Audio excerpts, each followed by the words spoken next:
Hi, Smart Community friends. Welcome to 2021. Can you believe it? We are finally here. And welcome back to the summer series here on the Smart Community podcast.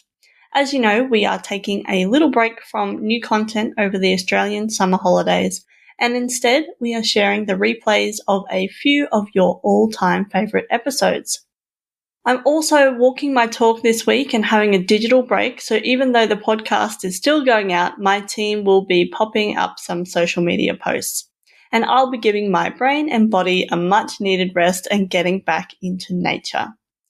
This week we're sharing my interview with Dr. Ra Mashariki from way back in episode 89.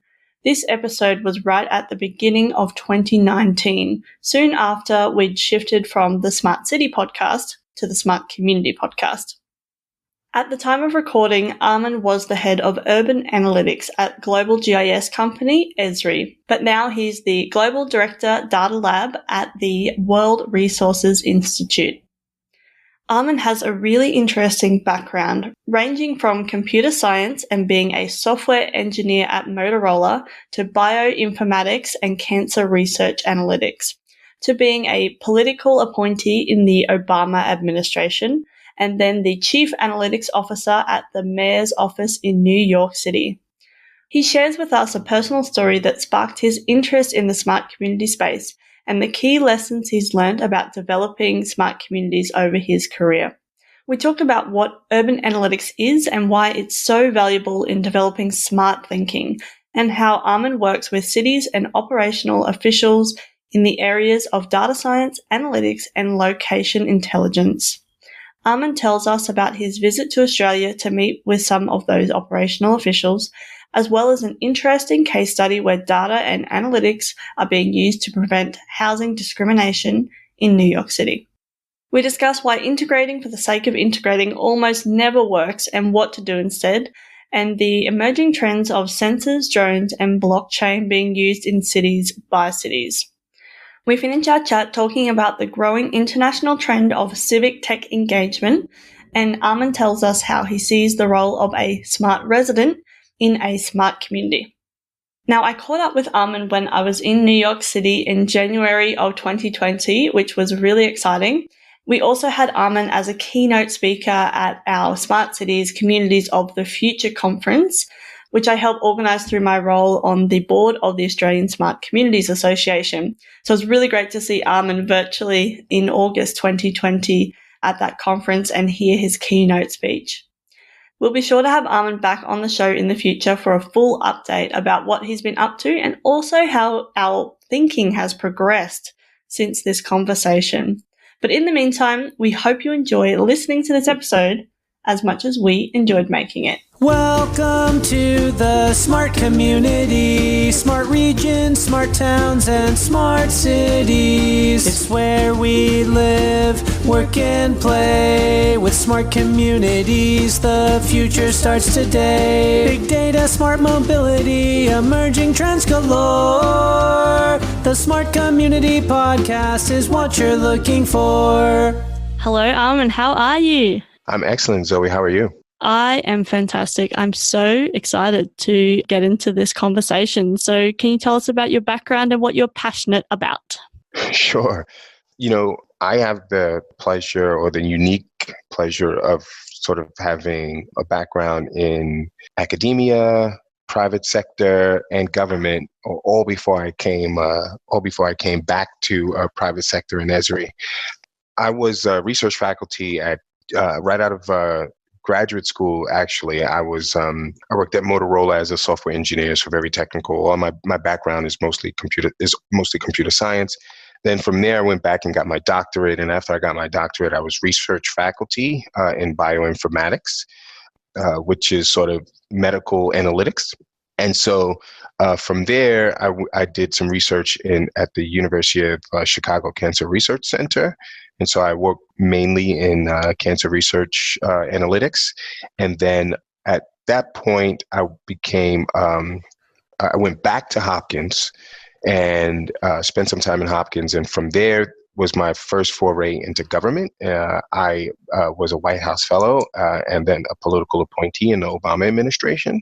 And so I was an executive, a technology executive in the Obama administration. And then from there, when I was recruited to be the chief analytics officer in New York City. And I spent about 3.5 years as the chief analytics officer and the director of the mayor's office of data and analytics. And then moved on to Esri. And since for the last year or so, I've been the head of urban analytics at Esri.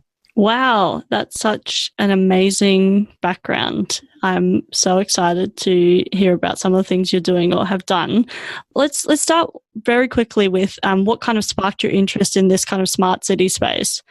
I'm actually born and raised in New York City. I'm from Brooklyn, New York. And, I lived in New York at the time where it was really sort of growing as a city and trying to find its place in terms of quality of life for everyone across New York City. And, when one thing I didn't mention was, I was a software engineer at Motorola and working in the area of design and security. And my nephew was diagnosed with leukemia at the time. He was around 6 or 7. And at that point is when I knew, or I really got the sense that I needed to move towards using. So I was going into my doctoral program at the time. I said, you know what? Because of this, I know that I need to start using technology to help people, right? And to make places and spaces that I'm at better, right? And so from that mindset, I went into the medical space.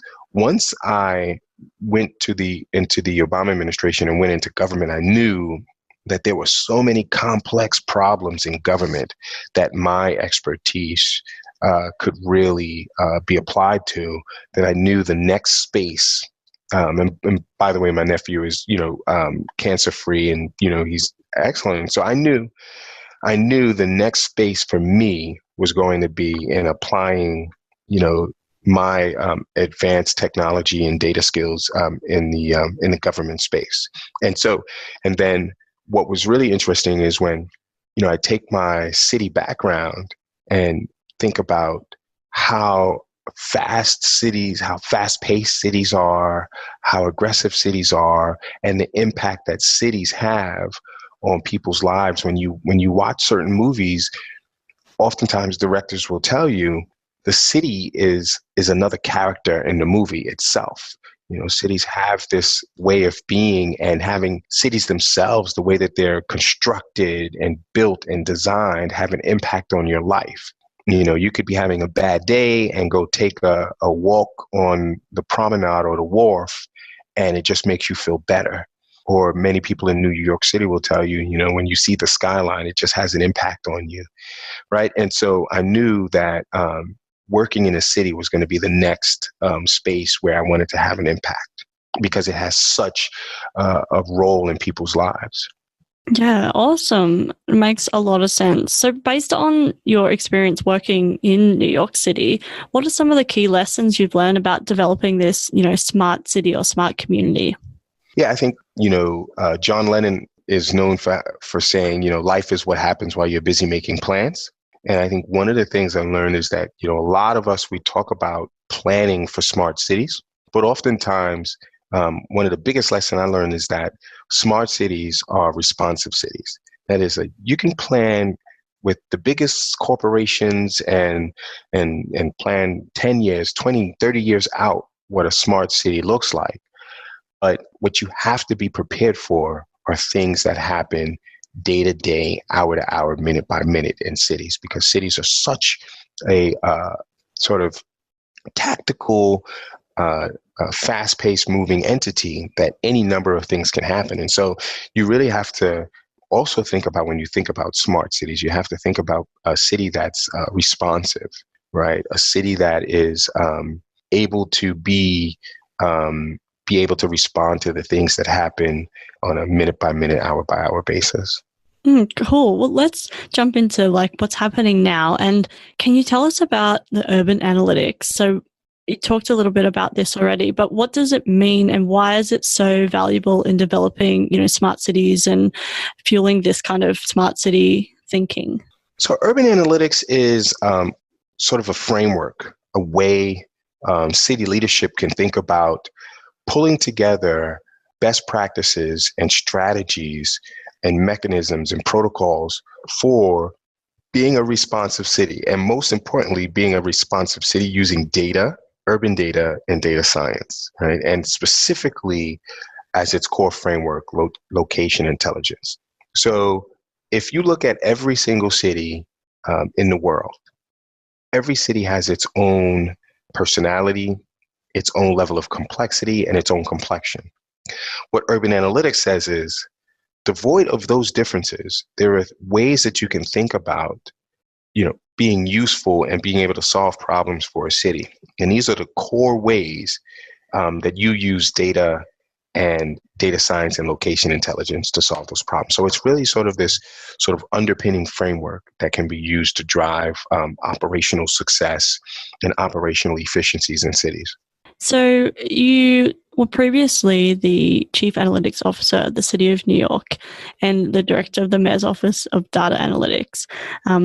And now, can you tell us a little bit about what you're doing now in the company you're working for and how they kind of use urban analytics in this space? So a lot of, like you mentioned, I was the Chief Analytics Officer in New York City, and I focused primarily on New York City because the day-to-day was so intense and so aggressive. I didn't really get a lot of time to sit back and think about what are other people doing? How are they doing it? What are some things that have been successful? What are some things that haven't been successful? The MODA had to be very responsive and had to be good almost all of the time. And so I didn't get the opportunity to sit back and do research and think about what works, what doesn't work. In my role at Esri as the head of urban analytics, I really now have that opportunity to step back. One of the things I do, it's interesting because I'm here in Australia and I'm doing interviews like this and doing talks, but I always say that the biggest thing that I get out of these travels is actually what I learn from what the different governments and entities are doing around data and analytics and solving sort of operational challenges in cities. So part of my role is really understanding the bigger picture and how other cities are thinking, what they're doing, what are some of the global best practices, and then begin to synthesize all of that such that we can help build out this thought process of urban analytics. So that urban analytics is not just a collection of best practices from New York City, but it's a truly global set of best practices and strategies that cities across the world can utilize. So I spend a lot of time thinking about that. And then also I spend some of my time actually rolling up my sleeves and getting into cities and working with cities to implement strategies and technologies, right? And so, one project that I'm working on with some folks is building out a predictive model to predict where, based on historical data, to predict where there's a likelihood of an opioid overdose to happen in a city, right? So these are sort of some of the types of projects that I'm working on. Also, a project to identify in a city where to place, what's the most efficient and relevant place to put a new homeless shelter. As opposed to just finding, well, where's a place where there's space, what actually makes the most sense, and using data and analytics for that. So I not only think about these thought leadership things, but I also oftentimes roll up my sleeves and engage with cities to help them solve certain problems. Excellent. So you're here in Australia, which is super exciting. In Australia, the population growth is one of the issues, particularly in urban areas. Well, exactly in urban areas, not necessarily the regional areas, but particularly in these urban areas. And obviously this is going to impact on, urban planning, transport, infrastructure, and that kind of thing. So how does this increase in density and population growth and urbanization create some opportunities there for this smart city concept to come in? A couple of things. There's this thought process around opportunity. And, oftentimes opportunity is taking advantage of things that are happening at such a fast pace, right? And so you talked about increased density and population growth. And increasing density and population growth brings around all sorts of challenges of providing services, all sorts of challenges in providing, ensuring that a city is resilient and sustainable, all sorts of challenges in terms of providing equitable services. And so with these challenges, when you surface a lot of these complex challenges that comes with a growing population and increasing density within cities, you have to be innovative around providing solutions.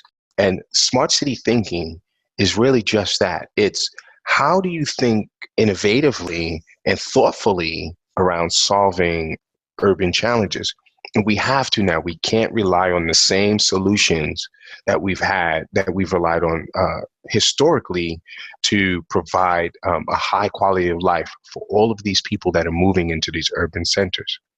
And so the opportunity here is that we now have the space to think differently. And under the smart city thinking, it is the space is created for us to now be innovative, be thoughtful, and even think out of the box in terms of what solutions we can bring to bear. So what should the top priorities be for local governments that have to, take on some of these challenges? What advantage do you see in implementing some of this, technology and way of thinking?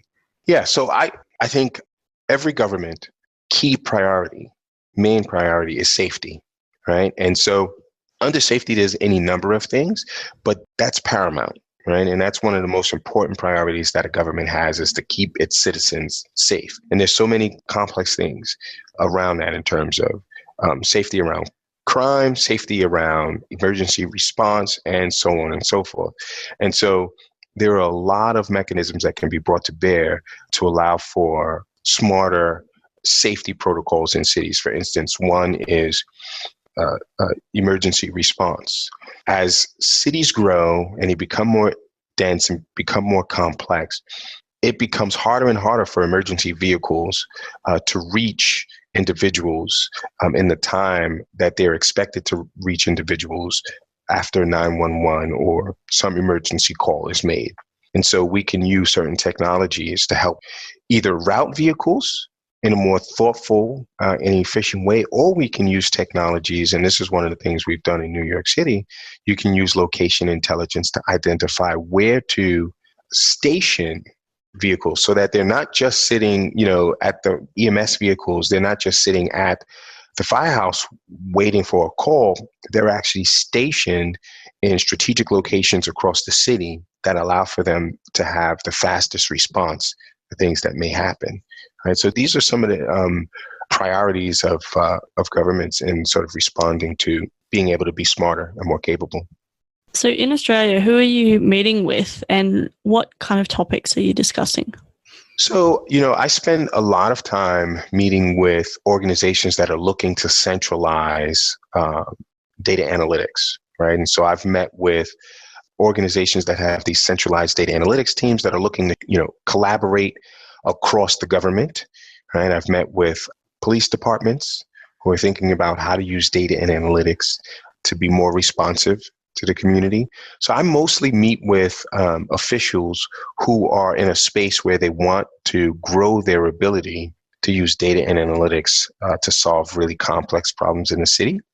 And part of that growth is about how do we think about data collaboration, sharing data, and providing for a platform and a capability for data to be shared across the city. Because once you grow your data infrastructure, your ability to use analytics, data science, and location intelligence grows exponentially.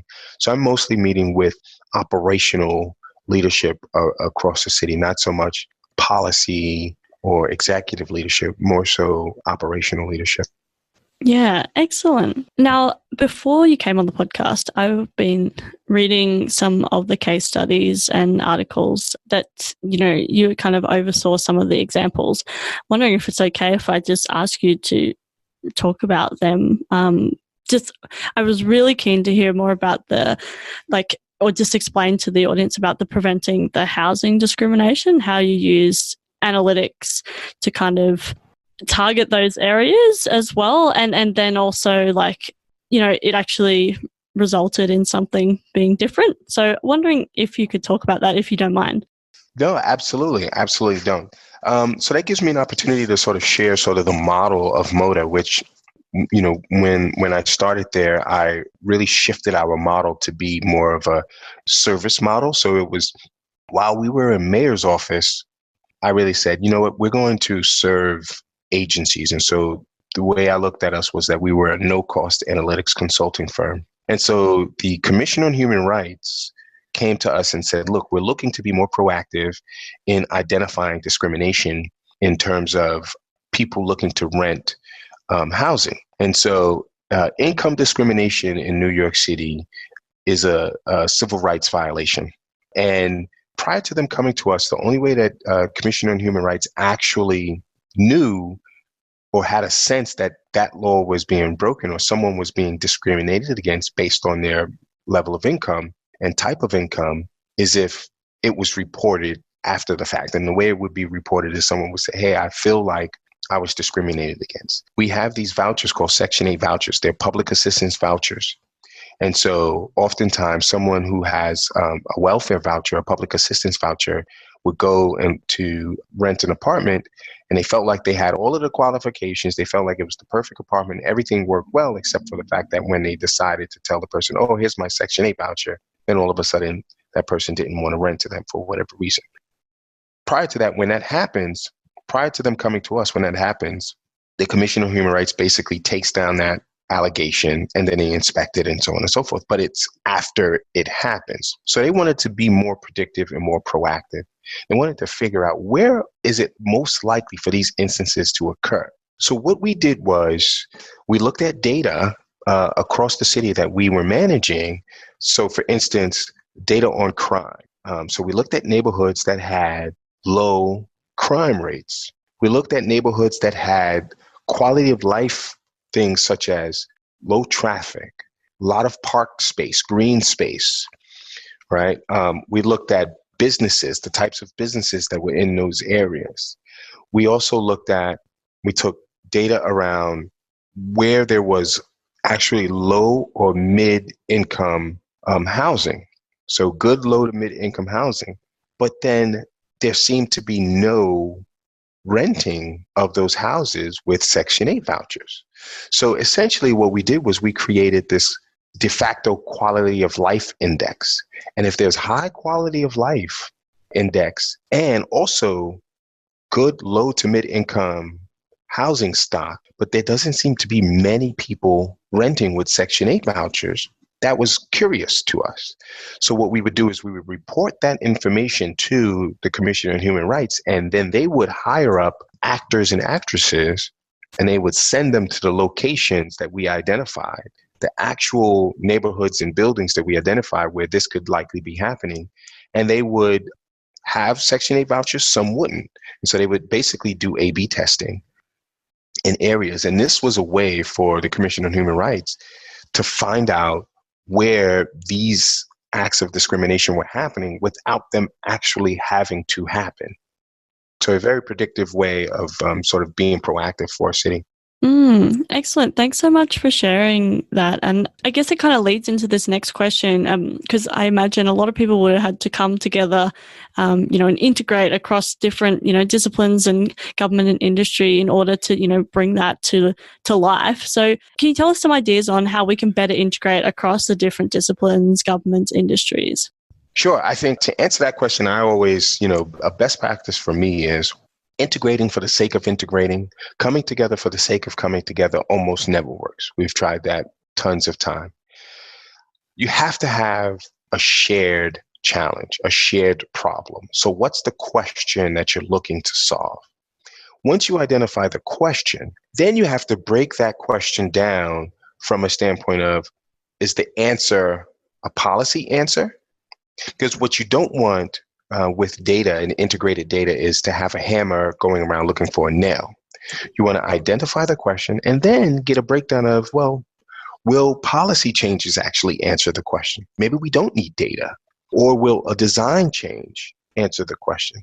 Maybe a shift in how we provide services currently answer the question. Or will data and analytics answer the question? And if so, all of it or some portion of it? Is there a combination of policy and data and analytics that answers the question? Once you figure that part out, and then you say, well, if it's data that's going to be helpful here, you come to the conclusion that data is a part of the solution. Then the question is, well, what data? And then that's when you identify which data sets across the city and even in private sector can be used. At that point, you identify the people that can come together and be a part of this data collaborative to provide the data and the analytics to help solve this particular problem. So it all must start from identifying a question and then galvanizing the group to be a part of the solution. Because you're not going to get people to the table if they feel like they're just here to provide data. It's kind of like going to someone and saying, there's no real reason why, but we want to just draw your blood. We just want your blood and we just want to store it. We don't have any reason. We don't know that there's going to be a reason to use it, but we think it's really important for us just to have it, just for the sake of having it. You're going to get very little participation, right? Even the best and the most successful blood drives usually happen for a specific reason, right? You get lines around the building when there is some need for that, right? Blood drives will tell you we get less participants when it's, just regular day. But if something has happened, some tragedy or some need arises, and it's clear to the public that this is a need, you get far more people who are willing to be a part of this effort. And that's how you have to think about data, even though sharing data is far more simpler and easier than sharing blood. Awesome. Thanks for sharing that. And this next question is about when we're moving into, so we've already got this, range of disruptive technologies that are happening right now. What do you see the emerging trends or the next challenges that cities will need to embrace and manage or face?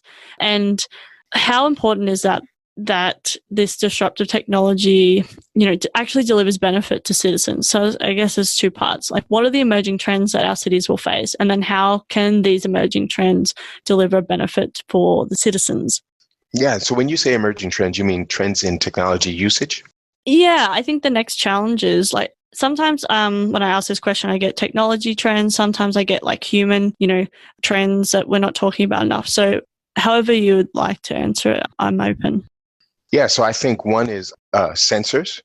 Sensors, where really cities are really trying to get their arms wrapped around what types of sensors should exist in cities, where they should be, what these sensors should be gathering, what kind of data they should be gathering to drive what need in the city. Also, drones are a big question of how do we take advantage of drone technology in cities, in municipal spaces in terms of security and so on and so forth. I think there's an underlying, I'll put a circle around sensors and drones and say smarter privacy mechanisms and protocols that can support these sorts of efforts. Sensors and drones implementation in cities are not going to be as useful without clarity around privacy protocols and policy. Another is blockchain. I think that's a technology that, again, that cities are trying to wrap their heads around and be thoughtful around how to use this technology. And then lastly, I think one of the things that is really, really, really emerging aggressively, New York City just passed a law. My office was very influential in helping to get this law passed and helping to craft it and helping to drive the idea around this law. But New York City is the first city in the world to pass a law that requires any agency in New York City who creates a decision support system or an algorithm that is meant to provide a service to a New Yorker to ensure that that algorithm is public and transparent, and also the data being used for that algorithm is also public, right? And so what it is meant to get out in front of is algorithmic bias. Now that we're investing in AI and machine learning and all of these technologies, we need to ensure that we're not building these technologies to create bias and to contribute to bias. And so you're seeing a lot of cities are now, ever since that law passed, a lot of cities into both domestic to the United States and international. I've had, Barcelona reach out to me, Canada reach out to me. I've had discussions in places like Singapore and China around algorithmic bias and how to protect against algorithmic bias now that where cities are moving further and further into this space of AI and implementing AI. So, I really think that that's going to be a key element that cities have to be very thoughtful about adoption. I guess it's about protecting our citizens or our smart citizens. So I'm keen to hear, what do you think the role of the smart citizen or residents are in these, smart cities or communities that we're creating? Does the government want them to get involved in the US, and how do we kind of progress and promote and encourage them to get involved?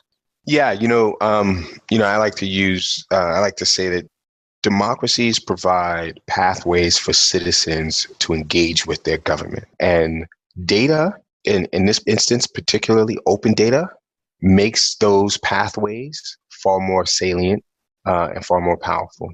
And so that's the role of government in terms of using open data as a mechanism for providing a tool for citizens to be more thoughtful and be smarter and be able to engage in a more impactful way, right? And citizens, what I've seen in New York City, which is a trend internationally for sure, and is really growing, is civic engagement, right? But not only civic engagement, civic tech engagement.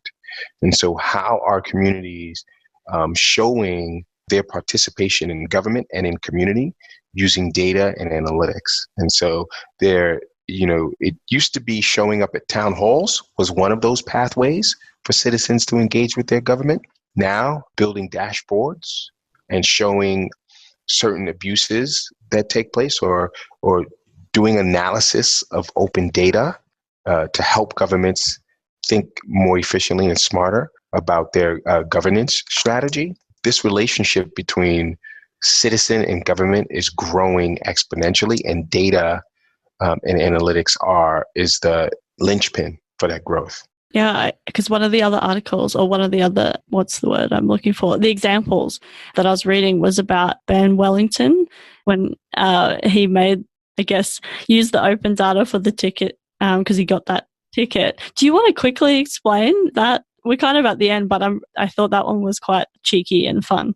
Yeah, sure. That one was interesting. So essentially, Ben Wellington was wrongly ticketed for parking in front of a pedestrian ramp that City Council said you can park in front of.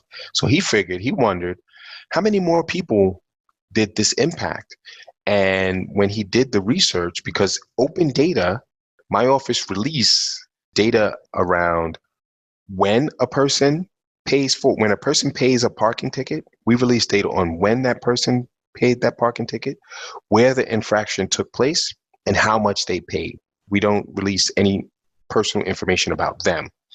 So he looked at the open data and he identified all of these locations where ticketing was happening, and he compiled all of this information, and then he used Google Street View to identify where these tickets were taking place. And he realized to the tune of millions of dollars, people were being wrongly ticketed. And what was important about that was that he reached out to me and said, hey, Amin, this is what's happening. I'm going to write a blog post about this, but I think that I would like to work with NYPD on this effort. And I don't want it to come out as a negative thing. I want it to come out as what we just talked about, an engagement, a community engagement strategy for open data and showing the power of open data.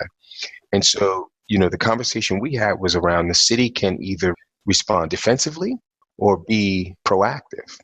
And the government responded proactively in saying, hey, you know what? Ben is right. This is great analysis. Here's the thing. It's going to help us be smarter about this. It's going to help us retrain NYPD, and it's going to help us be thoughtful about these sorts of things such that this mistake doesn't happen again in another venue. Right? And so his effort helped to make, in my opinion, New York City a smarter city for its citizens. Excellent. Thanks for sharing that again. And thanks so much for coming on to the Smart Community podcast. I'm really excited that you were able to come on and we've had such a great conversation. So thanks again. Thank you so much for your time, Zoe. I really appreciate it. Have fun. No, that's awesome. I just have one last question, which is how can people connect with you? So I have a Twitter handle at A Mashariki, AMASHARIKI. And also I have email the same, amashariki at esri.com. Excellent. We'll put the links in the show notes so people can click away and find you. Thanks again for coming onto the podcast. It's been great. It was my pleasure. Thank you so much, Zoe. Thanks. Talk soon. All right. Bye-bye. Bye.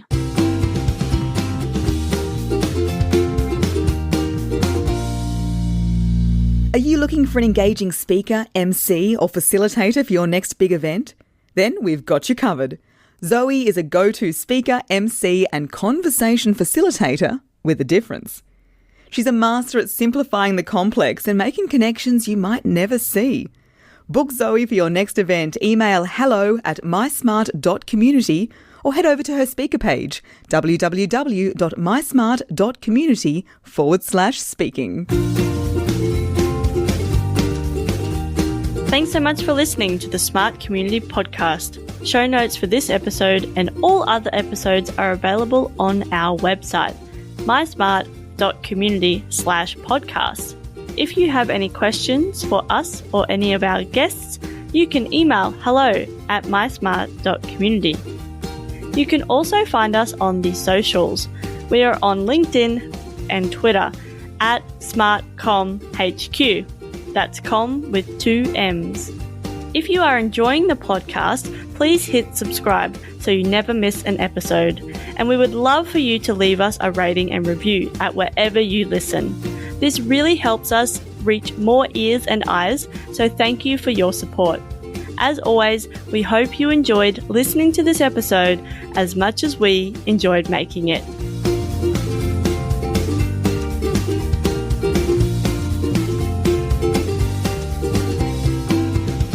The Smart Community Podcast is what you're looking for.